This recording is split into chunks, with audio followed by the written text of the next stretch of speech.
All right, come on, Miss Kathy, get in here, sit down. We ready to have us a podcast, honey. Yes. My name's Jessica, and I'm an addict. My name's Kathy, and I'm an alcoholic. My name's Robert, and I'm an alcoholic. Welcome to our podcast. We are recovered two friends of one path. Kathy, would you like to do the usual? Yes. Hey, this is solely our opinion. We are not affiliated with any groups or programs. Our sole purpose is to help others fight addiction and or alcoholism and to offer help and knowledge on how we stay sober. This is 100% raw and real. We do cuss, we do tell war stories, we do cry, we do laugh, But we do recover. All right, today we have Robert, who has been sober for 26 years. Yeah.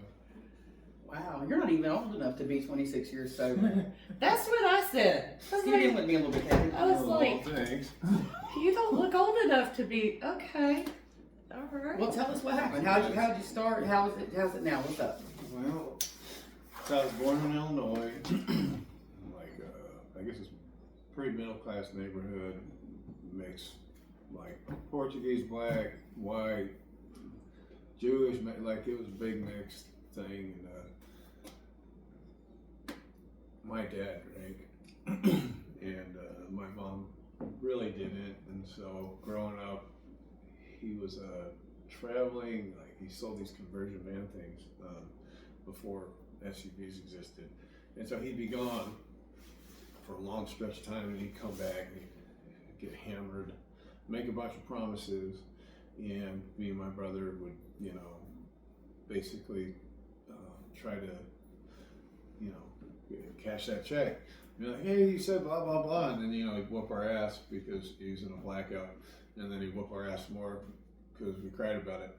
So that's kind of how I grew up, and alcohol was always prevalent. My grandpa drank, but he was cool as shit, and so I guess around 10 years old, it was pretty average, I guess, childhood. Me and my brother get in trouble a lot, and I don't know if that's average, but we go get in trouble. We fight all the people in the neighborhood. We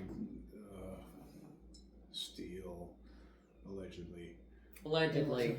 Keep that in mind, people. Allegedly. Statutes run out. But Yes. Allegedly, and then anything that would change the way I felt. So, because I didn't like the way I felt, and everything was chaotic in our house. And it was like a sweet mom that enabled psycho dad, and so there was never anything truly stable going on in there. And so it was weird. Like the outside was really weird because like these kids, the way parents interact with their children was a lot different, and it was felt different. Always felt different.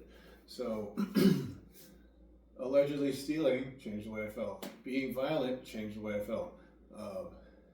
Sports, physical stuff changed the way I felt. So I was doing all this stuff before I ever took a drink or anything like that. But around 10 years old, my mom was like, I'm out of here. Found some other awesome drunk to go across the country to California with. So packed me and my brother up, and we go out there, and so we're moving all over the place. And if anybody knows what happens when you do that, you just fight all the time because you're naked everywhere. So that's what me and my brother ended up doing. We just ended up fighting everywhere, and moving and fighting. And finally, at 13 years old, I was that's the first drink I had.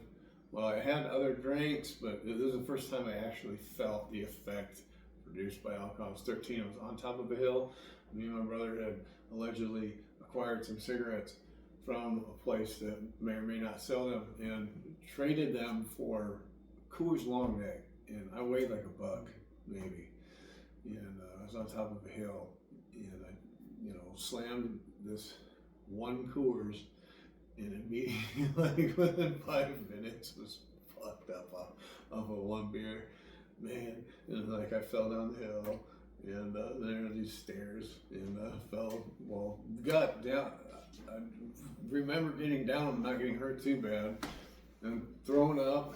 My brother throwing up because I'm a great influence on my brother, and that was fucking awesome. You know, like it was Were not you the older or younger? older? Older, okay. Yeah, terrible influence.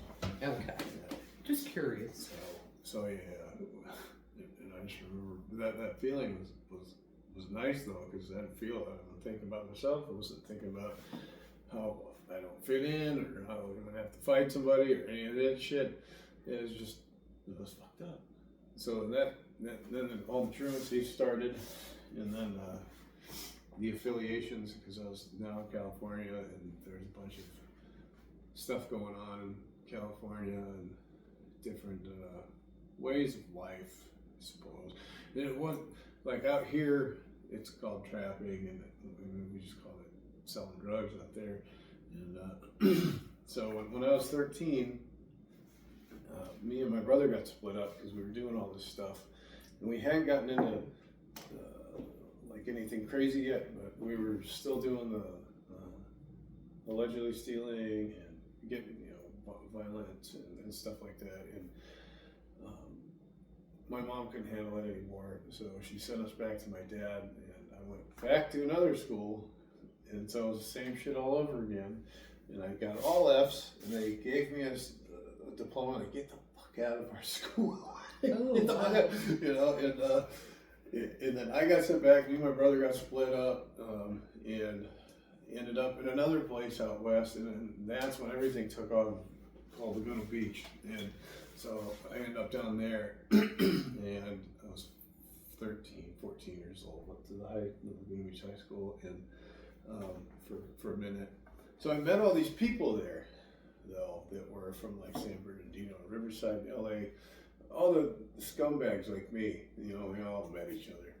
And back then, the chemicals were real. There was no ban on certain things to cook certain things, and so everything was fucking high powered. And so 14 years old, 13, I was huffing stuff and drinking and smoking weed, and then 14 came and I started selling it.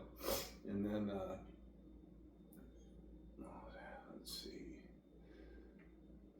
acid at 14, 15. I was just doing everything. Crystal, cocaine, and so at some point I ruined my welcome with my single mom, because now this other loser was gone now too.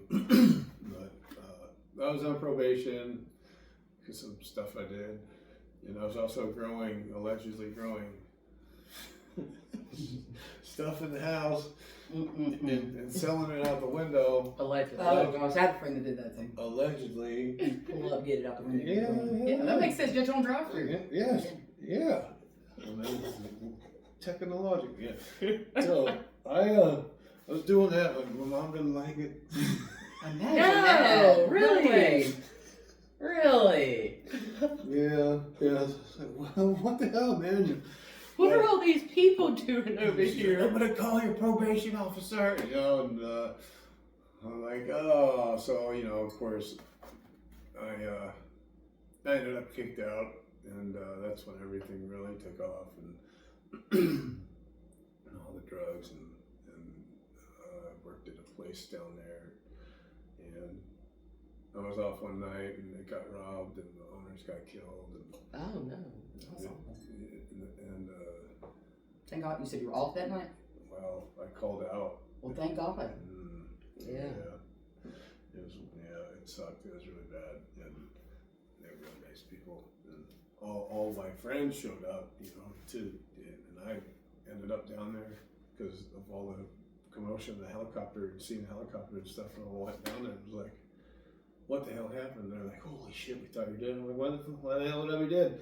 And they started telling me, and so yeah, it was nuts. And then I think it was 15, so that was the first like really close stuff like that. And then another buddy of mine got shot in an alley like a block away from there a few months later, and then people started ODing that I was affiliated with, and one died in the bathtub, and So everything's, and I was 15, 16, and all this stuff kind of started unfolding, and I was like, wow, that sucks, man, whatever, and I was in a spot where I didn't think any of that stuff would happen to me. Oh, and then the city filed a petition against me for skateboarding. I got 25 tickets and like.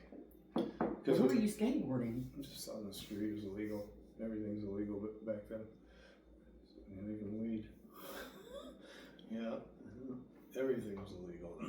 So the city filed a petition against me. Yes, keep going. So the city filed a petition against me. I went to court, and then they tried to do the scared straight thing because it was my first real whatever with the law. They took me to the juvenile detention facility, which is underneath the courthouse. They walked me back there with my little orange handcuffs, and I look in the pod, and all my friends from junior high were there. Oh Lord, so it was like a party.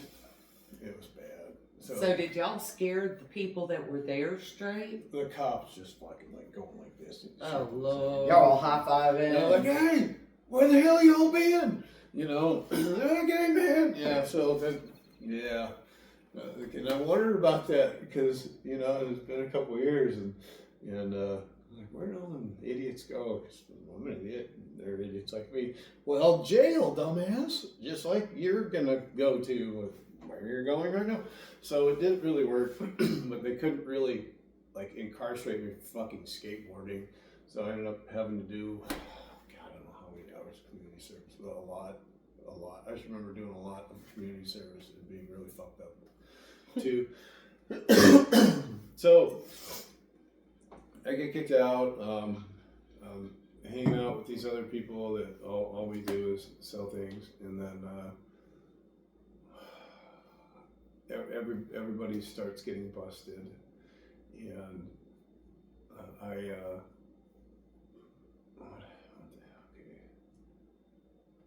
ended up out of there, homeless.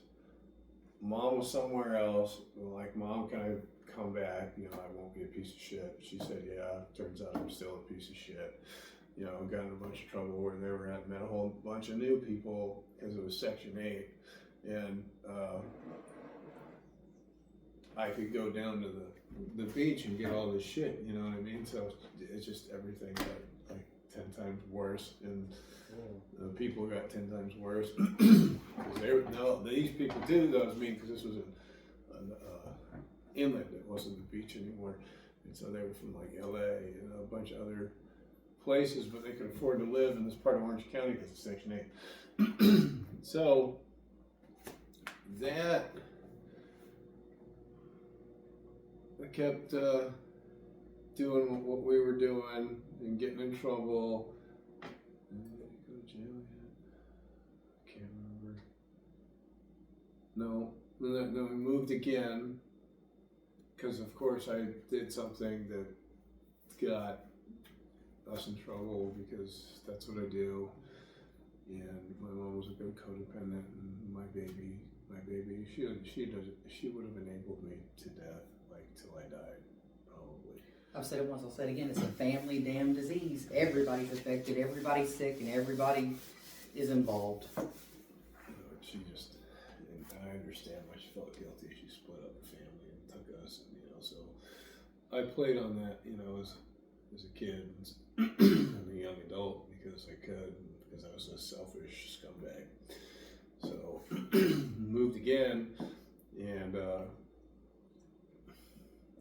got in trouble with the law. Not you. Yeah, and didn't do the stuff, so they put me in jail. And by the time the warrant caught up to me, I was out of there because I once again got in trouble, and they caught me in a parking lot. And so I went to jail, and the judge was like, "We're going to suspend your license and all this stuff," and I'm like, okay, or you could do this drug diversion thing. I'm like, nah. No, I want to get high. Fuck no, I don't care. No, you don't care about your license. I didn't say it out loud. It's like, yeah, right anyway.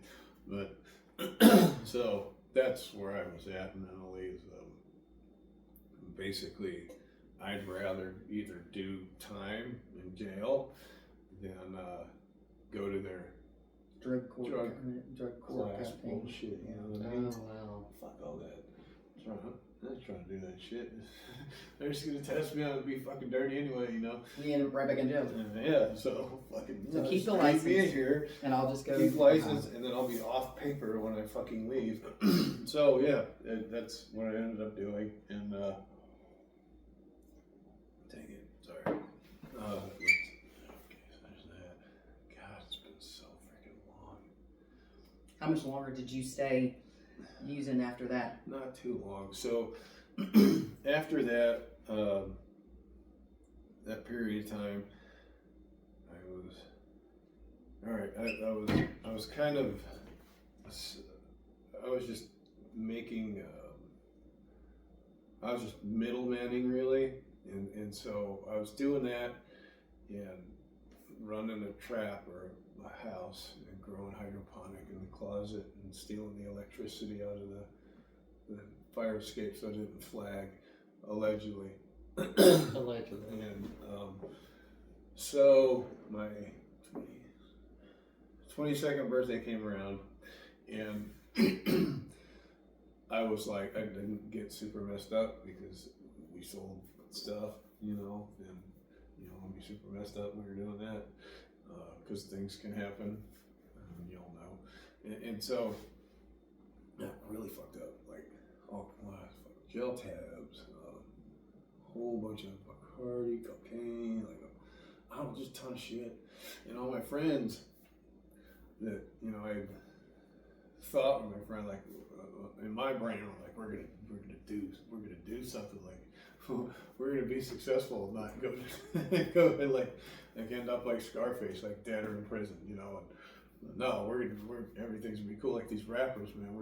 We're gonna come up and do something with me. Straight out of Compton. Yeah, so they're making fun of me because I care about them, and you know, I was like fucked up, and I finally came to the realization, like, you're the best fucking, like, my life is shit too, you know what I mean? Like, all I've got is this pile of shit and my shitty fucking cohorts, and they think I'm a fucking idiot because I care about them. So I had like a nervous breakdown, and basically, because this was my whole life was a pile of shit.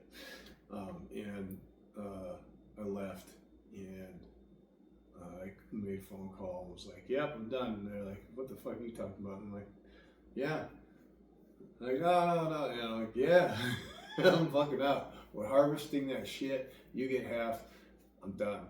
And so that's what happened. And then I tried to like just be normal. And so since I started doing all this at like 13, and my whole teenage, I'm now 22 years old, I have zero like personality. Fucking asshole, psycho. That's all I did for like. There's no development, you know. There's No, that arrested development. yeah. It just stops. Yeah. So basically, 13-year-old, and a 13-year-old with a superiority complex because I always had what everybody wanted, but now I'm not. And now like, oh, I went and got a job at Vans and selling fucking shoes, and then this pool supply place, and then I had to deal with people. And I could not do it. Like I wanted to. Not you. Oh yeah, I wanted to smoke them up. You know what I mean?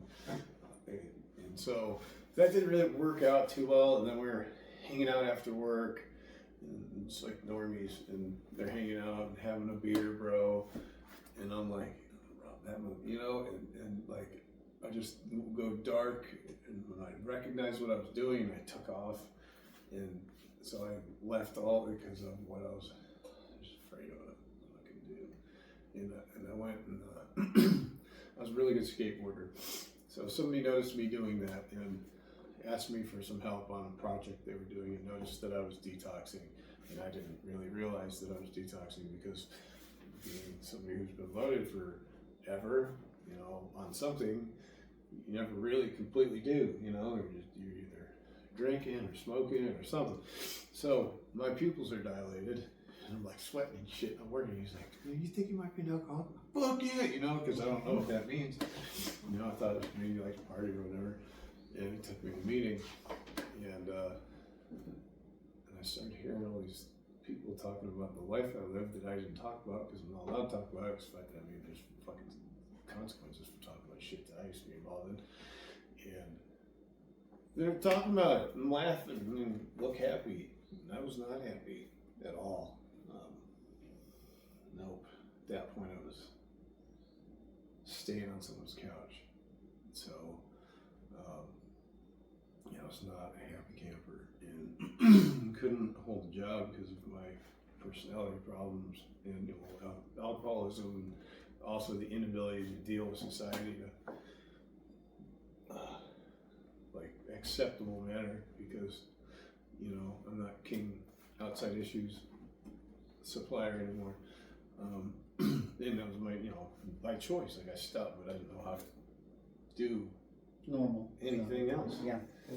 So I showed up there and I heard it, and I don't know how your guys' experience with all that was, but I heard people talking, and I'm like, these fucking lying, because in my time doing what I did, even as like a young teenage kid, like I was selling stuff to all kinds of people, that old, political, so I didn't believe anybody. You know what I mean? Like, oh yeah, man, we're sobriety. Like, yeah, fuck you. You're going out in your fucking car and you're fucked up, fucking lying ass. You know what I mean? It just because Too good to be true. Yeah. There's no way that could be there's no way you could be okay without something. And well, they were, and I am too now. But back then, it was so foreign.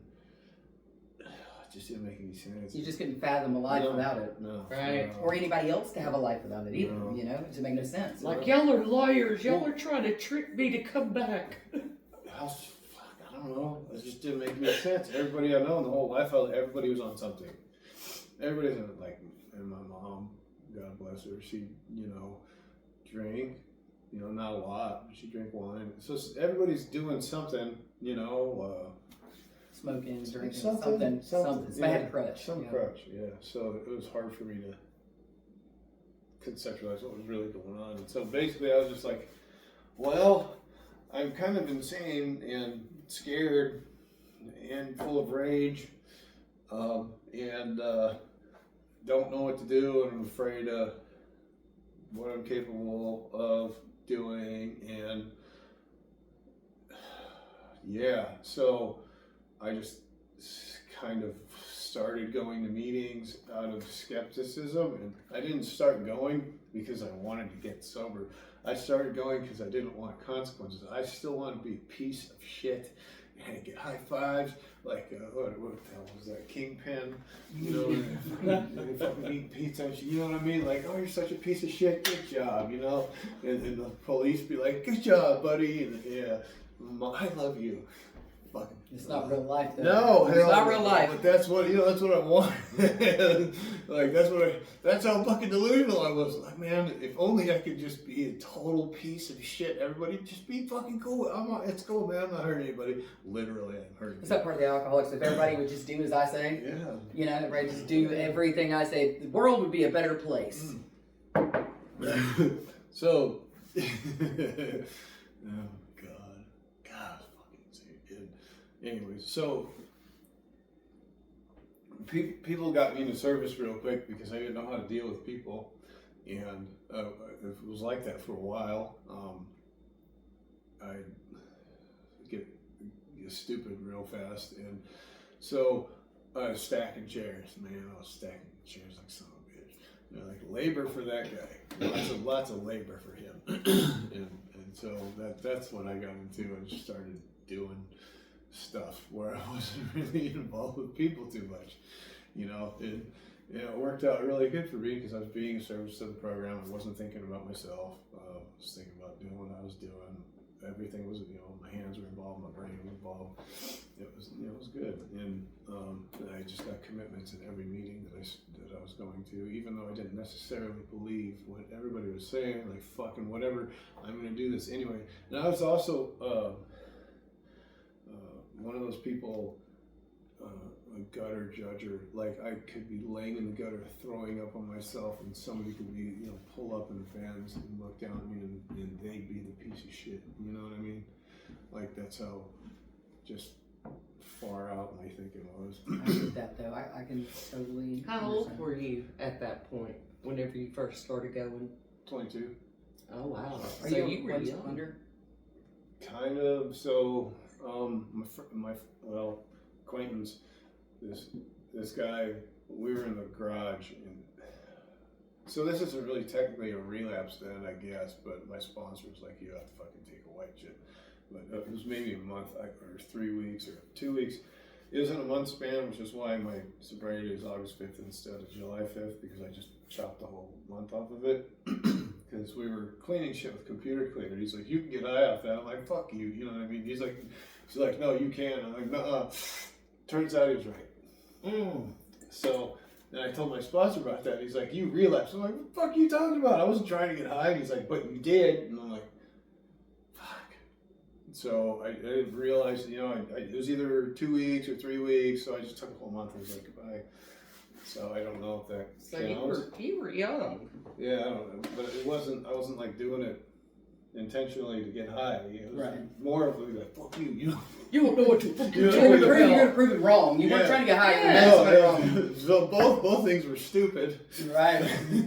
We were talking about the alcoholic mind here, my friend. Nothing makes sense. You know, none of it is ever going to make sense at all. Well, in case any of you don't know what a one chip wonder is, I just mentioned that. Kathy, you want to tell them what it was? Because we have one over here. Yes, one chip wonder. I picked up a chip and I haven't went back. She has one white chip. I have a million. I can tell in my bathroom. You are basically a one chip wonder, huh? Yeah. So now you work the program. You got a sponsor? Yeah, he's the one that told me those were relapse. But I did all that stuff like right as everybody said to do it, because it's like, well, if I'm gonna prove you all wrong, I'm gonna do everything you say, give you all fair shake, you know.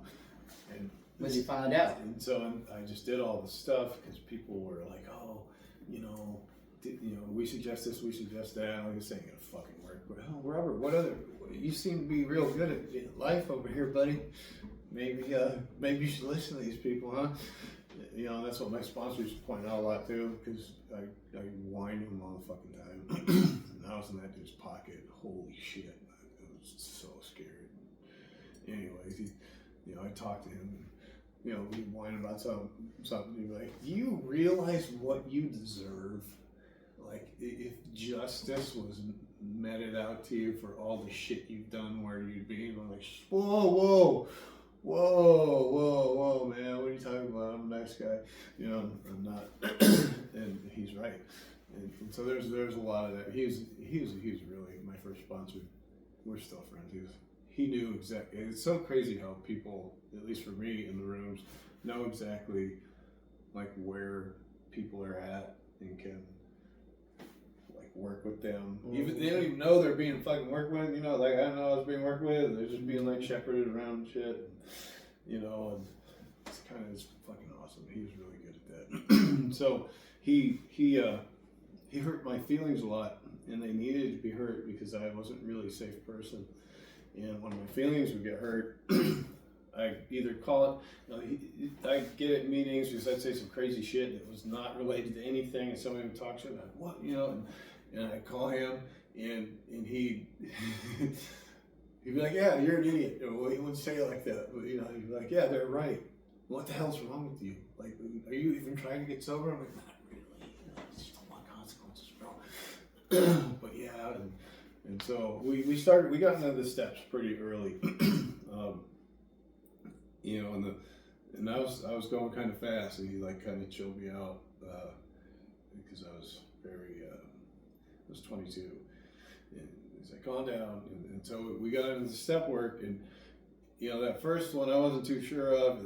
People in meetings were like, "I'm an alcoholic addict," and we're like, "Oh, cool, man, $2." And we're like, $2? Yeah, you got 2 fucking problems. Put $2 in the basket, And so he got together. We got together because I went to all the different programs basically, and checked them out, and I did everything.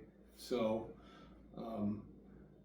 the recovery in AA for me was like extremely desirable. People were just chill and looked like they were okay, and that's all I want. I just want to be okay. And so I stuck with that. And he's like, well, that's another thing he said to me. So because the alcoholic addict thing, he's like, you know, if there were no drugs and there's only alcohol, what would you do? I'm like, right. Okay, so if there wasn't any alcohol, there's only drugs, what would you do? I was like, okay. So he's like, fucking pick one. And so I'm an alcoholic, and it's not just because of that. It's because I identify with the doctor's opinion in the book, which explains what alcoholism is and how I behave when I drink. So once we looked at that and went over it, and I can be like, yeah, every time I've taken a drink, even if it isn't alcohol, after that drink, it's something else, you know. I say my drugs at the bottom of every bottle. Right. Mm-hmm. So, and that's how I play myself, you know, like, oh, well, it's just weed. Then it's a week fucking later, and I ain't slept yet. That's that lying shit to yourself. Yeah. Yeah. Yeah. Left brain selling, right brain's buying all day long. Just playing the shit out of myself. Yeah. Now, how many in your 26 years? How many people have you sponsored? So I know we talked about this A at dinner lot. one night, I mean, and you couldn't even remember. no, well, a lot, but that's the thing. Like most of them, they just disappear. Only one person that I sponsored is still sober that I know of, and he's out west. Everybody that I've sponsored here got loaded. I have a question, because I'm a sponsor myself, and every single person I have sponsored does the 1, 2, 3, 4 end. 1, 2, 3, 4 end. Has that been your same kind of experience? Sort of. Like I had a guy all the guys that I've had this year that I've been back, none of them want to do anything. I've had one actually sit down and read and talk about stuff. Everybody else was like blah blah blah. You've been my father. I'm like, sure. Can you call me on the telephone? No, they can't. They can't do that. Mike went through that too. Had a guy wouldn't call him. They'll last like a week. It's like, dude, so when I fucking came in, oh my god. Thank God my sponsor was like, you can call me collect. And this was payphone time, yeah. Well, 26 years ago. Yeah. Yeah, That's when the earth cooled, wasn't This it? is back, we take stone tablets, and anyway. That's smoke signals. Yeah. Beepers. Did you page him? Yeah. You page him? Cool. Freaking page him. The 3-button one. Yeah, and so. 3-button. Yeah. Yeah. He let me call him collect, but dude, I chase him down because that's the whole thing about this program. People, at least for me, I ain't here to fucking save nobody. I'm here to save myself and help other people save them. That's it right there. The only life you will save will be your own. So it's so fucking, and it's irritating because like what's happened, at least what I've witnessed in the last, I don't know, 5 years, is just a bunch of pandering fucking bullshit. It's like, this thing's gonna kill you, so either you're gonna do something about it, or you're gonna die. And these people pandering to you and feeding you fucking soft bullshit is also gonna fucking kill you, because that's not, the truth isn't fucking soft and nice. It's fucking rough. There is no easier, softer way. No. No. And so I go to a lot of different meetings, and some of them I don't go to anymore because of the dumb shit that goes on in there. It's like, well, it's not my place to. I'll just go somewhere else. But I see a lot of people getting loaded over that shit because somebody pandered to them, and those things that they're talking about are not happening in this person's life, and it's like, well, it's because they're just talking shit, and they just want to make you feel good. Like, you're gonna die. So my sponsor was very realistic. The one I have now is very realistic. I guess it's my 4th one because, the first one that changed it. I think it was 4 years.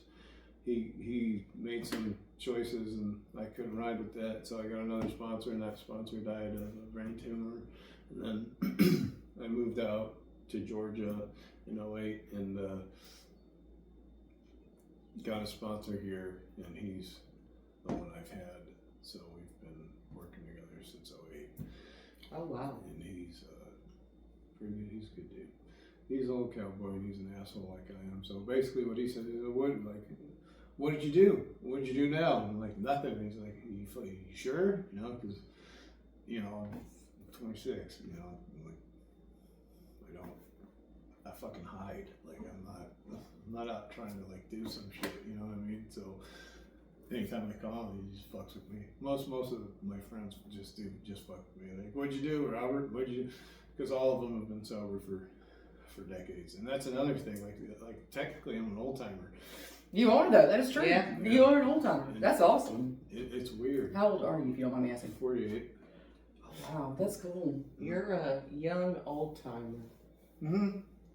So it's weird That's weird. because I go to the meetings, and then people are like, "Hey, how long you been sober?" And I tell them, like, "Yeah, I was really fucked up." Yeah, you bet. What? You did all the training that we all did in a couple of years versus years Yeah, and years and the years. 30 or 40 years. And plus, I had all the chemicals involved with it, and watch all my friends fucking die and go to prison. You know, and it's like, and that's where I was going, and so I don't know. And I walked in AA. There was no rehab. A lot of people get spin drive and get rehab and stuff, and that's another thing. Like, cause I go into rehab, so I'm gonna go to one day, but. I would talk to him, and it's like some people think, "Oh, you're better than us because you didn't go to rehab." It's like, no, I'm fucking crazy. That's why I walked into AA at 22. Think about how fucked up you have to be. Yeah. Like you guys are getting the courts are throwing you in these places. You know what I mean? Like I got to the point where like I actually have to ask for help. You know, instead of the court. Alright. So, we lost y'all for a minute, but we're going to get back to what we were saying, Rob. Take it away. Robert, take it away. So anyways, like the relationships that I've built here have been amazing, and the ability to be... We're always having to adjust here. Okay, keep going. Be a friend to people, or be an employee. You help a lot of people. Boss. though. Maybe. No, I've heard. Maybe. He said he looks like he doesn't want everybody to know that about him. Well, I know, but I've heard. Maybe. But I don't know. I just try to do what they teach us here, and I try to work people through the book if they want to do it. Because so we went through the childhood, we went through all the street crap. And getting sober, did the steps with my sponsor, so we'll get more into the step stuff. So 1, 2, and 3 were pretty much this. Okay. And then the 4th was very Painstaking. yes. And scary because I had an 89 Escort with a glass pack on it that they had chop springs, a fucking total cop magnet piece of shit. And so I had this notebook of evidence. That I was riding around with for like 2 weeks, and my sponsor was like, "Oh, I don't have time." I'm like, you know, I'm driving, fucking notebook, you know. They open that thing up, and it's like, oh, you know. Yeah. So there's, you know, that scared the shit out of me. When we sat down, we did my 5th step, and I found out that I'm really not that different, you know, which is what's really cool about, you know, 4th and 5th Garden step. variety. Yeah, and so. You're not unique. And I went and did my little walk, and came back and said what I needed to say to him, and then we looked at my character defects, which haven't changed. Still the same ones, and they was just all there right in the inventory, you know, 6 and 7, and I sat down and looked at that stuff, and like, okay, well, what do I do? Well, you pray to have God remove it, Robert, and try not to do these things in the meantime. You know, okay, pretty basic. And then, you know, 8, which was most of the inventory, and then 9 and 9 is where that psychic, you know, where my psychic change happened. Like, Mine too. this is probably for me the most important thing that happened to me when we were doing the steps, because it completely changed the way I view the world and people in it. So up until that ninth step, like we do an inventory and we write down all this stuff and all these people we hate, all this stuff we've done, and it's there and it's like shitty, very shitty. But I can still like bullshit myself, be like, oh, but you're cool, man, you're good, dude. Fucking not. So when you get to the ninth step, at least when I did, and started having conversations with people that I had wronged, it connected everything. So the stuff that was written down, the people's eyes looking into their souls, like I did this, that, and the other thing. I apologize. What can I do to make it right? It is pretty serious, and I have Taking 100% for your part is hard to do. Taking 100% and not blaming anyone else. That was the thing with my first round of amends. I couldn't just tell them, hey, I'm sorry for being a bitch, but thanks for doing this. I had to literally just take them out of the equation and look at my singular part in it and apologize for that and nothing more. That's hard for a human to do. And my first amends, when I first started doing them, my sponsors like write them out, write out what you did, what you're gonna say to these people. So the first one was like, I'm sorry that you're a fucking dumbass for putting yourself in my life so I could do this shit to you. And this was like a legitimate, that's what it says, because I'm an idiot. And he's like, do you even want to be sober? I'm like, No. not fucking really, no. And he fucking laughed at me and he's like, that's not an amends. And so everything I did, he went over, checked my homework and helped me understand what I was really doing. Because if I'm left alone, it's gonna be some fucked up shit like that. Like, oh, I'm sorry that, you were there, tough. So instead it was, he helped me. And so when I did do the amends, they were correct, knew the way they're supposed to be, and I had a really good experience with them, to the effect that it just changed the way I view things. And I don't. All right, y'all go ahead and finish. I'm gonna finish the rest of it. No, go ahead. Y'all go ahead. Okay. So, after doing the ninth step and going through all that and dealing with my stuff and paying for things, and I felt better.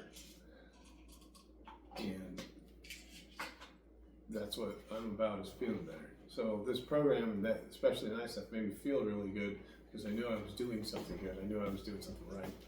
And I don't want to fucking lose that. I don't ever want to fucking lose that. So, That's that magic of that program right there. You don't want to. I don't ever want to be in a position where I'm in a debt to somebody because I hurt them. And I don't want to hurt them either. Like, I don't want to hurt people. I did back when I was younger because there was a lot of hurt inside of me. Right. People hurt people. So Yep.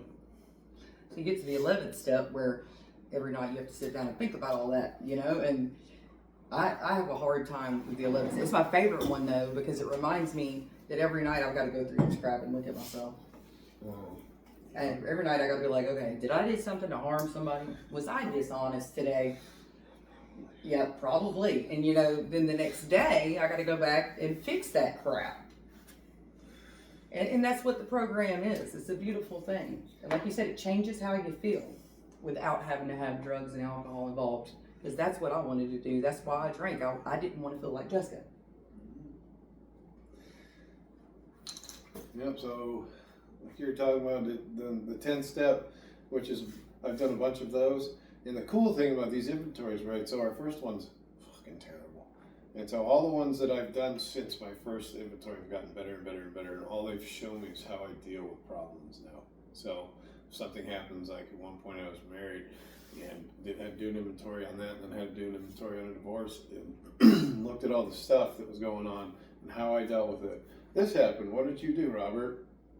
Went to the jail and had a meeting.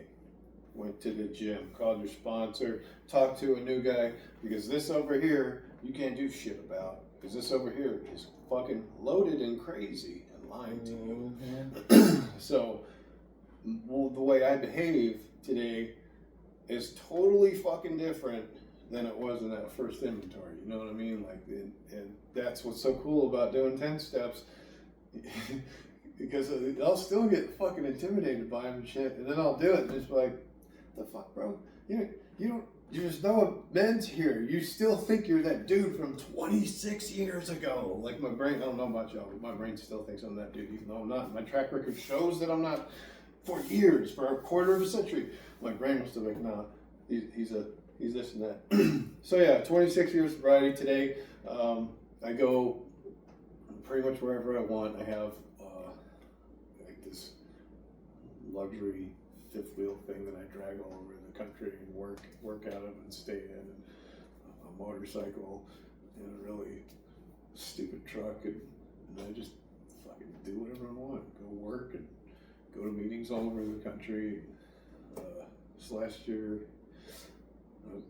so I've been to Badlands, Rushmore, Crazy Horse, all the Black Hills, Devil's Tower, all these really cool places because of what I do for work. And there's all these meetings at these places and all these people I know all over that part of the country now because of this program and because of Zoom and the Rona, whatever that whole thing was. Zoom connected me with all kinds of people all over the country too. So for people looking for help, Zoom, if you go on your phone and look up intergroup.org, it'll connect you to online meetings, and all you need to have on your phone is Zoom. You can go to meeting anytime you freaking want, anywhere you want, so long as you have service. And that saved my ass in the oil field during my fucking divorce. And it helps me out there when I'm working 80, 90-hour weeks. And I can still be in a meeting and not actually have to go to a clubhouse or something like that. So there's always like a way for me to keep doing this stuff. It's all how badly I want to stay sober. And today, it's the best thing. It's literally the best thing that's ever happened to me. I wouldn't have a life. I was 22 and fucking homeless. So it's not like that anymore. And I could go where I could leave the country, and I have. I can go leave the state, just not on paper. Yeah, the thing. And you can afford these things because it's not going in your body. Yeah, You can do all this stuff and lose rapidly. All right. So my mom passed this last year, and we had a really good relationship. I was 20 years sober when she finally told me that she's not worried about me anymore. So it's another thing. Like if you're trying to do this and change your life, be sober, or whatever, do not do it for anyone but your fucking self. Say that again to the people in the back. Do not do that for anybody but yourself. Because it will come back around to those other people. Sorry. No, it's okay. So at 20 years sober, not even having a conversation that's even related to that. I was talking to my mom about something bullshit and letting her see what she was doing.